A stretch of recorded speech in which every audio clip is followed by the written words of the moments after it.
আজকে প্রকাশ্যে মুখ খুলে ফের নবীন প্রবীণ বিতর্ক উস্কে দিয়েছেন ভরতপুরের তৃণমূল বিধায়ক হুমায়ুন কবির। আর তার মন্তব্যের প্রেক্ষিতে একেবারে সরগরম রাজ্য রাজনীতি। দেখব শুরুতে মুর্শিদাবাদের মানুষকে এত রং ট্রিটমেন্ট কেউ যেন না করে। লোকসভার প্রস্তুতি বৈঠকে মুর্শিদাবাদের ভরতপুরের বিধায়ক হুমায়ুন কবিরকে রীতিমতো তিরস্কার করে বেফাঁস মন্তব্য থেকে বিরত থাকার বার্তা দিয়েছিল তৃণমূলের সর্বোচ্চ নেতৃত্ব। 24 ঘন্টাও কাটলো না, ফের স্বমহিমায় হুমায়ুন কবির। এবার নবীন প্রবীণ বিতর্ক উস্কে দলীয় নেতৃত্বের দিকেই প্রশ্ন ছুড়ে দিলেন তিনি। কেউ চ্যাং ব্যাং 26 বছর 28 বছর 30 বছরের ছেলেরা 60 বছর 62 বছর 70 বছরের নেতৃত্বকে অবহেলা করবে, তাদের কর্তৃত্ব নিয়ে চ্যালেঞ্জ করবে, ভুল ট্রিটমেন্ট করা বা 26 বছর 28 বছরের লোকের মুখ দিয়ে সেই তার মূল্যায়ন করা, এটা বোধহয় মন থেকে মেনে নেওয়া যায় না। 26-এর যুবকও আমাদের সাথে আছে, আবার আমরা যারা 60-65 বুড়ো তারাও সবাই আছে, সবাই মিলে আমরা তৃণমূল কংগ্রেসের একটা পরিবার। আমাদের নেত্রীর নাম মমতা বন্দ্যোপাধ্যায়। কয়েক মাস ধরেই তৃণমূলের অন্দরে নবীন প্রবীণ টানাপোড়েন মাথাচাড়া দিয়েছে। 1 জানুয়ারি তৃণমূলের প্রতিষ্ঠা বার্ষিকীতে নবীন প্রবীণ বিতর্কে নেতাদের পরস্পর বিরোধী বয়ানে পরিস্থিতি আরও তেতে ওঠে। নতুন করে সেই বিতর্কই উস্কে দিলেন ভরতপুরের বিধায়ক। অভিষেক বন্দ্যোপাধ্যায় সত্যি যোগ্য নেতৃত্ব হয়ে উঠেছেন, কিন্তু তিনি তো শুধু ডায়মন্ড হাবড়ার সাংসদ, সেটা যেমন ঠিক, পাশাপাশি তিনি রাজ্যের নাম্বার 2। সেই অভিষেক বন্দ্যোপাধ্যায়ের কাছে আমার আবেদন, আমি একজন কর্মী হিসাবে এটুকু বলবো যে উনি যেন কারো কথা শুনে প্রতিহিংসা পরায়ণ হয়ে কোনো কিছু না করেন, তাহলে আমাদের দুঃখ হয়। মমতা বন্দ্যোপাধ্যায়ের নেতৃত্বে, অভিষেক বন্দ্যোপাধ্যায়ের সেনাপতিত্বে সিনিয়র জুনিয়র সবাই মিলে, কয়েক প্রজন্ম মিলে এক কাট্টা হয়ে তৃণমূল পরিবার লড়াই করছে মানুষের পাশে থেকে, মানুষের সমর্থন নিয়ে, আশীর্বাদ নিয়ে। তাহলে এখানে কে কি মন্তব্য করলেন এসব নিয়ে তাকিয়ে দেখারও সময় নেই দলের। সূত্রের খবর, শুক্রবার লোকসভার প্রস্তুতি বৈঠকে সংগঠনের শীর্ষ নেতৃত্ব হুমায়ুন সহ মুর্শিদাবাদের সব নেতাদের ঐক্যবদ্ধভাবে লড়াইয়ের আহ্বান জানান। কিন্তু একদিন যেতে না যেতেই সেই হুমায়ুনই মুর্শিদাবাদে দলীয় সংগঠন নিয়ে মুখ খুললেন প্রকাশ্যে। দিদি আমাকে স্নেহ করেন, কিন্তু তিনার ক্ষমতা বা তিনার সামনে রেখে কিছু এমন ব্যক্তি মুর্শিদাবাদ জেলায় মানে দলের পাট্টা নিয়ে বসে আছে যে তাদের আঙুল হিলুনে আমাদেরকে চলতে হবে। এই রকম পরিস্থিতি থাকলে দল বিরোধী কাজের জন্য আপনাকে ছাঁটাই পর্যন্ত করা হতে পারে, ওটা নিয়ে আমি কোনো পরোয়া করি না। মুর্শিদাবাদের রাজনৈতিক প্রেক্ষাপটে হুমায়ুন কবির একটা বিরল নাম। তৃণমূল কংগ্রেসের আভ্যন্তরীণ রসায়ন নিয়ে আমাদের কাছে খুব একটা বেশি উৎসাহ নেই। তৃণমূলকে আমরা তাদের স্বাভাবিক মৃত্যুর আগেই বিসর্জনের ব্যবস্থা করবার জন্য চেষ্টা করছি। তৃণমূল তো সবসময়তেই এই নীতিগত কোনো অবস্থান না, আজকে এক জায়গাতে আছি, কালকে এক জায়গাতে আছি, আজকে একটা কথা বলবো, কালকে না পোষালে উল্টো কথাটা বলবো, এই রকমের মনোভাব যদি তৃণমূলের রাজনৈতিক মনোভাব হয়, তাহলে হুমায়ুন কবিরকে আপনি দোষ দেবেন কেন? সাম্প্রতিক অতীতে বারে বারে বিতর্কের শিরোনামে উঠে এসেছেন মুর্শিদাবাদের ভরতপুরের তৃণমূল বিধায়ক। এবার লোকসভা ভোটের মুখে ফের মুখ খুলে রাজ্য রাজনীতিতে অন্য মাত্রা যোগ করলেন হুমায়ুন কবির। পার্থপ্রতিম ঘোষ, গৌতম মণ্ডল ও ময়ূর ঠাকুর চক্রবর্তীর রিপোর্ট, এবিপি আনন্দ। নবীন প্রবীণ দ্বন্দ্ব মিটবে কিনা বা মিটল কিনা সেটা তো সময় বলবে, কিন্তু কৃষাণু প্রশ্নটা এখানে আজকে হুমায়ুন কবির চ্যাং ব্যাং বলছেন, 26-28 বয়সের কথা বলছেন তিনি, কিন্তু মমতা বন্দ্যোপাধ্যায় কালকে বলছেন ঐক্যবদ্ধভাবে লড়াই করলেই 3টি আসনে জয় সম্ভব। 2019-এর রেজাল্ট যদি আমরা দেখি, জঙ্গিপুর মুর্শিদাবাদ তোমরা জিততে পারলেও বহরমপুর কিন্তু পারোনি, সেটা ঐক্যবদ্ধভাবে লড়াই করলে তবেই যেটা সম্ভব মমতা বন্দ্যোপাধ্যায় বার্তা দিচ্ছেন। তাহলে সমন্বয় কেন রক্ষা করা যাচ্ছে না? নাকি বিরোধীরা যেটা বলছেন গেম প্ল্যান সেটাই? না, এখানে এটা ওনার ব্যক্তিগত কমেন্ট। আর মানে সরগরমে আলোচনা করা মানে রাজ্য রাজনীতিতে এই একটা বক্তব্যতে সরগরম হয় না, মানে ওজন বুঝে লোকে কথা বললে ভালো। যাই হোক, উনি তার ব্যক্তিগত মতামত রেখেছেন। আমি মনে করি আমার আমি তা বলিনি তো, আমি বললাম সকলের নেত্রীর আশীর্বাদ, নেত্রীর ভালোবাসার মর্মটা রাখা উচিত, নিজের ওজনটা বুঝে কথা বলা উচিত, সেটা আমার ক্ষেত্রেও প্রযোজ্য হয়। এখন এইটা আমি বললাম যে এই সকল যাদেরকে উনি কোনো শব্দে আখ্যা দিচ্ছেন। আমাদের এখানে ছাত্র রাজনীতি যারা করছেন, যারা যুব রাজনীতি করছেন, যারা মাদার কমিটি করছেন, তারা সকলেই কিন্তু নেত্রীর হাতের তৈরি নেতৃত্বে। এখানে কাউকে কেউ অবহেলা করছেন না। তিনটে প্রজন্মের নেতৃত্ব স্বয়ং নেত্রীর হাত দিয়ে তৈরি হয়েছে। নেত্রী তার জন্য নিজে গর্ব অনুভব করেন, বারংবার তিনি বলেছেন। তো সুতরাং এর ব্যতিক্রম কিছু হচ্ছে না।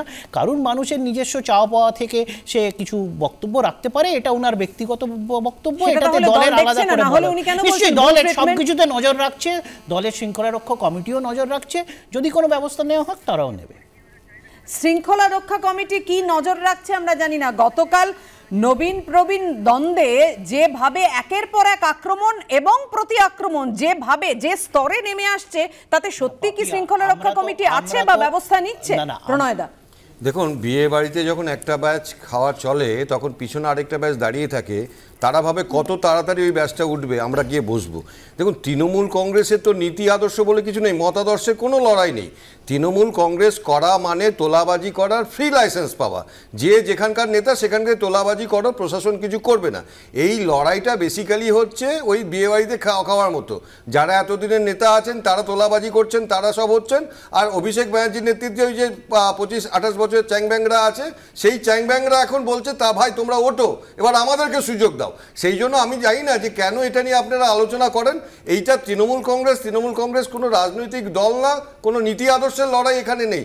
লড়াইটা হচ্ছে ওরা এতদিন খেয়ে গেছে, এবার আমাদেরকে সুযোগ দাও, আমরা যাতে এবার খেয়ে পেরে এই 50 কোটি 80 কোটি অপার সম্পত্তি বাড়াতে পারি, তার লড়াই চলছে। এই লড়াইয়ের সাথে পশ্চিমবঙ্গের মানুষের কোনো সম্পর্ক নেই, এই লড়াইয়ের সাথে রাজনীতিরও কোনো সম্পর্ক নেই। যারা করছেন তারাই জানেন। আর নবীন প্রবীণ এত বড় করে বলারও কিছু নেই এখানে। আমরা তো দেখেছি এটা ট্র্যাক রেকর্ড, আমার শুধু বলার অপেক্ষা রাখে না। আমরা যেই মোমেন্টে ছাড়বো কাউকে, বিজেপি গোগ্রাসে তাকে গিলে নেবে। এর তো ভুরি ভুরি উদাহরণ আছে। রাজীব ব্যানার্জি সেখানে তারা ওয়াশিং মেশিনে পরিষ্কার হয়ে যাবে। আজকে যাদের বিরুদ্ধে অভিযোগ করবেন তারা পরিষ্কার হয়ে যাবে। আমি তো বলছি তো নিশ্চয়ই গোগ্রাসে গেলা। আর আমরা কোনো রেজিমেন্টেড দল, সুতরাং আমার এক মিনিট আমরা কোনো রেজিমেন্টেড দল নয়। তো সুতরাং আমাদের এখানে চটজলদি কোনো জিনিস হয় না। জিনিসটা সাংগঠনিকভাবে সাংগঠনিক তার একটা সময় রেখে সেগুলো নিশ্চয়ই তার সংগঠনে এরকম কথা বাইরে চলে আসে।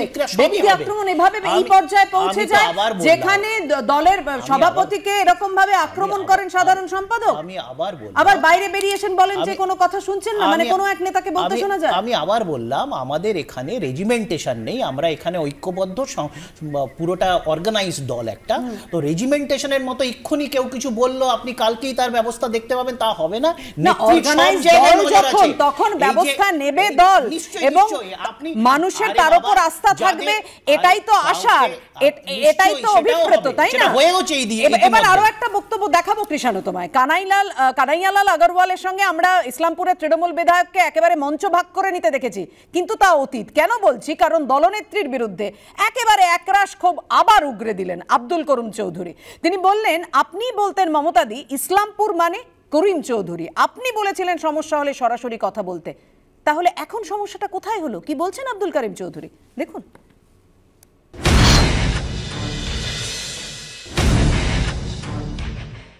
আপনি বলছেন মমতাদি কি আমার দলের আপনি করিমদা, আপনি আসলে আমাদের দলের সম্মানটা বাড়বে। করিমদা, ইসলামপুর মানে করিম চৌধুরী, করিম চৌধুরী মানে ইসলামপুর। আপনি বলতেন মমতাদি, আপনি বলতেন এগুলো কথা।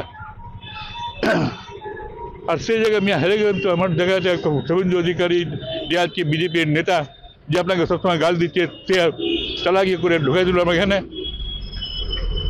মমতা ব্যানার্জি শুনছে কিনা যে মমতা ব্যানার্জির পিছনে লোক লেগে আছে আমার বিরুদ্ধে করার জন্য। হুইসপারিং যাকে বলা, হুইসপারিং, কানাফুসি করা।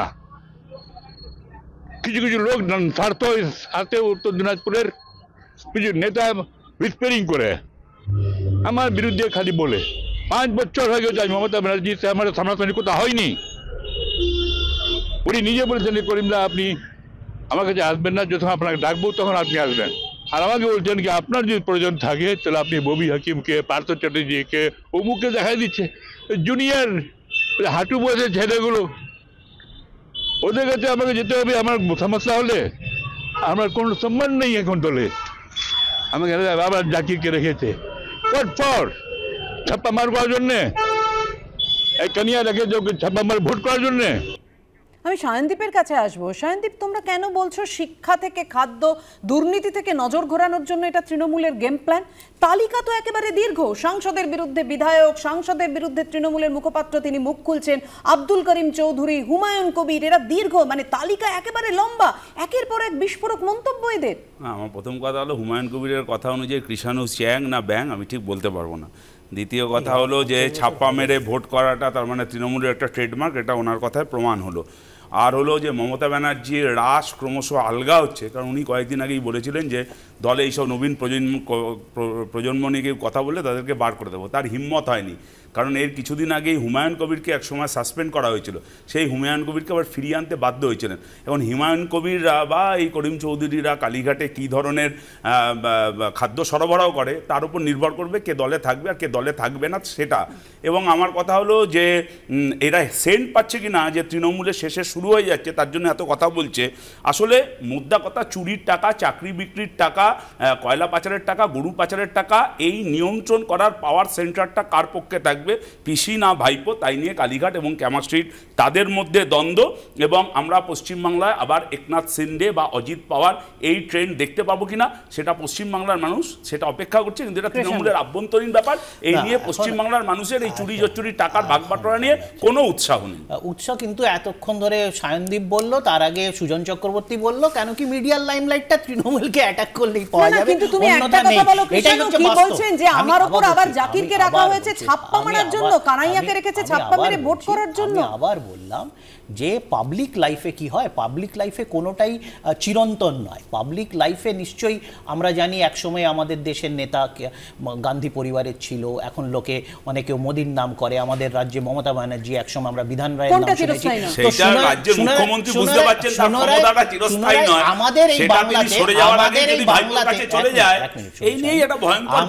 আমাদের এই বাংলাতে ইসলামপুর হোক, যে কোনো পুর হোক, যে কোনো গ্রাম হোক, শহর হোক, সেখানে মমতা বন্দ্যোপাধ্যায়ের নামে লোকে রাজনীতি করে, মমতা বন্দ্যোপাধ্যায়ের নামে ভোট হয়। সেখানে কেউ যদি নিজেকে কৃষাণু, আমি তো উদ্বেগ প্রকাশ করছি এই কথাটা শুনে যে ছাপ্পা মেরে ভোট, সেটা তো আব্দুল করিম চৌধুরী বলছেন, তাহলে সেটা হয়? বললাম উনি দীর্ঘদিনের 11 বারের বিধায়ক, উনি নিশ্চয়ই, আমি আশা করব যেটা আগের বার হুমায়ুন কবিরের ক্ষেত্রে বলেছি, যে সকলকে দলীয় শৃঙ্খলা মেনে নিজের ওজন বুঝে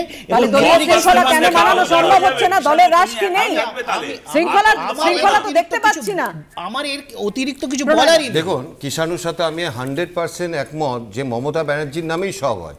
পশ্চিমবঙ্গে যত দুর্নীতি হয়েছে মমতা ব্যানার্জির জন্যই হয়েছে, কারণ তিনি মুখ্যমন্ত্রী। তিনি বলেন আমি বেতন নিই না, আমি বেতন নিই না। আরে আপনি বেতন নিন না তো কি হয়েছে? আপনি বেতন নিন না, আপনার প্রাপ্য বেতনটা নিন। কিন্তু এই যে দুর্নীতিগুলো হয়েছে, আপনার মন্ত্রীরা যে লুট করেছে, মুখ্যমন্ত্রী হিসেবে সেটা তো বন্ধ করা, সেই জন্য তো আপনাকে মুখ্যমন্ত্রী বানিয়েছিল। আপনি তো বলেছেন 294 সিটে আমি প্রার্থী। আপনার মুখের দিকে দেখে তো পশ্চিমবঙ্গের মানুষ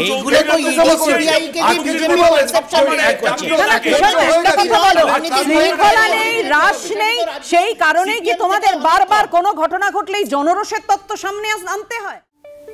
ফের বিস্ফোরক অভিযোগ করলেন কৃষ্ণনগরের প্রয়াত তৃণমূল সাংসদ ও অভিনেতা তাপস পালের স্ত্রী। তুললেন একঘরে করে দেওয়ার মতো বিস্ফোরক অভিযোগ। এমনকি এর নেপথ্যে শাসক দলেরই ইন্ধন রয়েছে বলে অভিযোগ করলেন নন্দিনী পাল। আমি কৃষাণুর কাছে আসবো। কৃষাণু, ওই যে কথা হচ্ছিল না যে নিয়ন্ত্রণ, হ্রাস, শৃঙ্খলা, এটা নিয়ে এখানেই তো আশঙ্কার জায়গাটা, যে নিয়ন্ত্রণ, হ্রাস, শৃঙ্খলা থাকে না বলেই কি নিচুতলার এই হ্রাসটা টানা সম্ভব হয় না? তখনই জনরোষের তত্ত্ব সামনে আনতে হয়, কারণ বোমা গুলির আস্ফালন কিন্তু সাধারণ মানুষ দেখতে চায় না।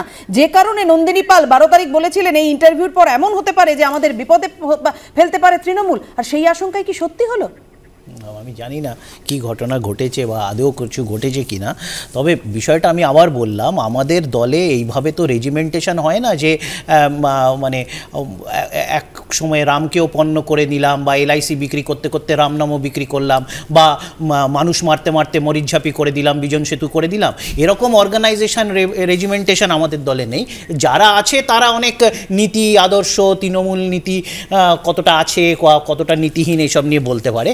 এই ক্ষেত্রে এটা অত্যন্ত একটা কি বলবো ছোট ব্যাপার বলছি, বা একটা মানে ওনাদের সাথে আমি ব্যক্তিগতভাবে জানিও না, এবং কার সাথে কি হয়েছে এখানে পুরো দলকে নেওয়া বা পুরো সংগঠনকে নেওয়ার দর্শকদের সাথে তুমিও শুনে নাও নন্দিনী পাল কি অভিযোগ করেছেন দেখুন।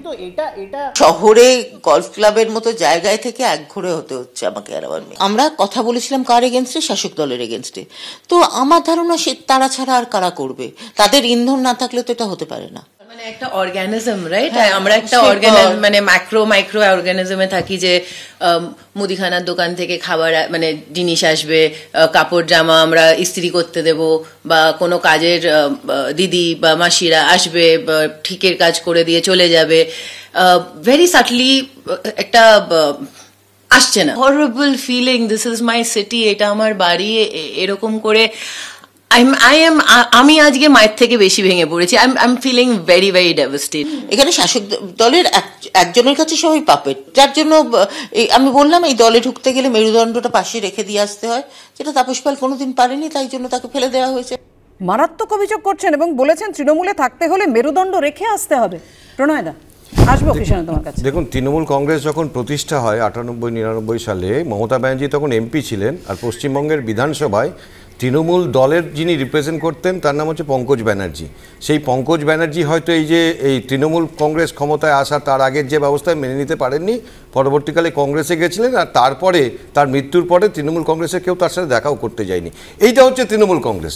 দেখুন, আজকে তাপস পাল আমাদের সময় তিনি নায়ক ছিলেন, সেই তাপস পালের রাজনীতি আসা, তারপরে তার বাকি সব করা এবং তার যে উক্তি, সেসব যাচ্ছি না, কিন্তু এই যে মানুষগুলোকে মমতা ব্যানার্জি নিজের রাজনৈতিক স্বার্থে, উনি বলেন যে তার ছবি দেখে সবাই হয়, তো তার ছবি দেখে তারা রাজনীতিতে এসেছিলেন, এবং রাজনীতি আসার পরে তৃণমূলের রাজনীতি করতে গিয়ে তারা হয়তো দুর্নীতি করেছেন, তারা হয়তো জেলে গেছেন, কিন্তু সেই কথা যদি তার পরিবারের লোক বলে, সেই পরিবারের লোক বলছে মানে তৃণমূল কংগ্রেস দল এক্সপোজড হচ্ছে, তার জন্য সেই পরিবারকে বিপদে ফেল। প্রশাসন কোথায়? প্রশাসন কেন ব্যবস্থা নিচ্ছে না? তার জন্য মুখ্যমন্ত্রী বলতেন গুন্ডা কন্ট্রোল করতেন, আর এখন গুন্ডারা টিএমসি কে কন্ট্রোল করে। তার জন্য ওই আতঙ্কের পরিবেশ, সাধারণ মানুষ, ইভেন তাপস পালের মতন তৃণমূলের নেতা নায়ক, তার পরিবারকেও এটা ফেস করতে হচ্ছে। আমি খালি বলছি, টলিউডের যে সমস্ত অ্যাক্টররা বাধ্য হয়েছে তৃণমূলের সঙ্গে যেতে, তাদের প্রত্যেকের ক্ষেত্রে একটা কৃষ্ণগহ্বর ব্ল্যাক হোলের মতন তৃণমূল কাজ করেছে, তারা ডুবেছে। যে তাপস পালকে দাদার কীর্তির একজন নিষ্পাপ মানুষ হিসাবে আমরা সাধারণ চোখে দেখে আসতাম, সেই তাপস পাল ভিলেন হয়ে গেছিল সাধারণ মানুষের কাছে এই তৃণমূলের করার কারণে। আর আজকে সেই তাপস পালের পরিবার, তাদের কি হাল? সাধারণ মানুষ তাহলে কতটা আতঙ্কের ক্ষেত্রে রয়েছে। আর তাপস পাল দিয়ে প্রমাণিত হয়, কাজের বেলায় কাজই, কাজ পুরোলেই পাজি, এটা তৃণমূলের নীতি।